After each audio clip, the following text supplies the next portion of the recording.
Let's learn how to Tunisian honeycomb stitch. Go ahead and grab your hook and some yarn and start off by chaining any number. I am personally chaining 10. While you're making that chain, I want to mention that the Tunisian honeycomb stitch uses both the Tunisian simple and the Tunisian purl stitch. So if you're not familiar with those, I highly recommend clicking the links at the top of my page, learning those, and then coming back.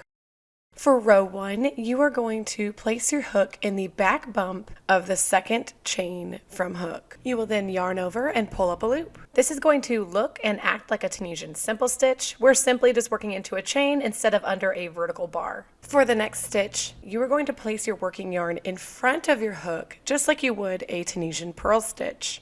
You will then place your hook in the back bump of the next chain. Yarn over and pull up a loop. Let's go ahead and work those two stitches together again. Place your hook in the back bump of the next chain, yarn over, and pull up a loop. Again, this represents our Tunisian simple stitch. Move the working yarn in front of your hook. Place your hook in the back bump of the next chain, yarn over, and pull up a loop. And this represents the Tunisian purl stitch.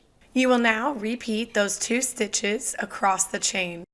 And this is what the forward pass of row 1 should look like. You should have the same number of loops on your hook as chains made.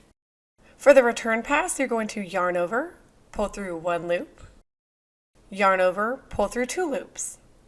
And you're going to repeat yarn over, pull through 2 until you have 1 loop on your hook. And this is what the end of row 1 should look like. You're going to notice that there are vertical bars, as well as vertical bars that also have a horizontal bar at the bottom of them. These represent the Tunisian simple stitch and the Tunisian purl stitch. You can see how we're alternating them. We will now be alternating them vertically as well, knowing that we will be placing a Tunisian purl stitch above the Tunisian simple stitch. So go ahead and move your working yarn in front of your hook, place your hook around the first vertical bar, yarn over, and pull up a loop. As you can see, the next stitch below is a Tunisian purl stitch, which means we need to place a Tunisian simple stitch above it. So go ahead and place your hook around the vertical bar, yarn over, and pull up a loop. You are then going to repeat Tunisian purl stitch, Tunisian simple stitch, all the way across until 1 stitch remains. I've reached the last Tunisian stitch, and I'm going to place my hook under both vertical bars, like so. Yarn over, pull up a loop.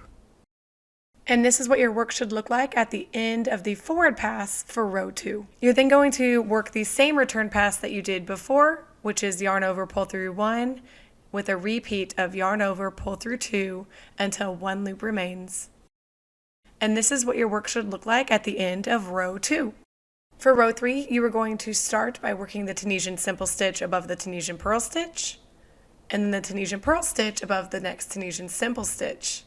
And that's it to the Tunisian honeycomb stitch. You are simply going to alternate those 2 stitches across horizontally and vertically. Once you are finished with the project you are making, you're going to need to bind off. So let me go ahead and show you how to do that. I've reached my desired length, and I now need to bind off the Tunisian honeycomb stitch. To do that, you're going to work the stitches just like you normally would, but instead of pulling up a loop and keeping that loop on your hook, we are throwing them away. Let me show you what I mean by that. I am working above a Tunisian simple stitch, so I am making a Tunisian purl stitch. But instead of pulling up a loop and keeping it there, I am pulling the loop that I just made through all of the loops that are on my hook. The next stitch I need to work is a Tunisian simple stitch. I am working it just like I normally would, but instead of keeping the loop, I am pulling it through the loop on my hook. And that is how you bind off the Tunisian purl and simple stitch. Continue to bind off each stitch until 1 stitch remains.